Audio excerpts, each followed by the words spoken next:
પેલા વિડીયોમાં જોયું ને કે નાગેશ્વરના દર્શન કર્યો અને અમારે જવાનું હતું બેટ દ્વારકા. તો જુઓ બેટ દ્વારકામાં અમારી એન્ટ્રી થઈ ગઈ છે. એન્ટ્રી થતાં જ અમારે બેન જો અહીં પોઝ મારવા માંડ્યા છે અને એટલી જ વારમાં એ પોઝ મારતા હતા ને ત્યાં તો આ પણ બધા આવી ગયા કે અમે પણ પોઝ મારીએ છીએ, તમે અમારો પણ વિડીયો ઉતારી લ્યો.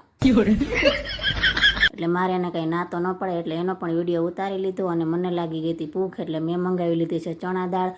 અહીંયા એવું બધું કંઈ ખાવાનું મળતું નથી પણ થોડોક આપણે ટેકો થઈ જાય એટલું મળે છે. અને હવે સૂર્યનારાયણ પણ અસ્ત થવાના છે, એ ઘરે જવાના છે અને અમારે પણ ઘરે જવાનું છે. પણ અમારે હે ને અહીંયા પુલ ઉપર રીલ્સ બનાવવાની છે અને પુલનો નજારો એટલો મસ્ત મજાનો હતો કે વાત જ પૂછોમાં. પણ જે આપણને હોળીમાં બેસીને જવાની મજા આવે ને આ પુલ ઉપર જવાની મજા નથી આવતી, કેમ કે હોળીની મજા તો કંઈક અલગ જ હોય. અને પુલનો રાતનો નજારો જુઓ કંઈક એવો આવો મસ્ત મજાનો છે. અને અમે રાતે ટ્રેનમાં બેસી ગયા હતા ને ઓખાથી ટ્રેનમાં બેઠા હતા એટલે જો આ ટ્રેનમાં બેસીને તોય પણ આ નજારો આપણને દેખાય છે. તો મળીએ નેક્સ્ટ વિડીયોમાં. જય દ્વારકાધીશ. Like share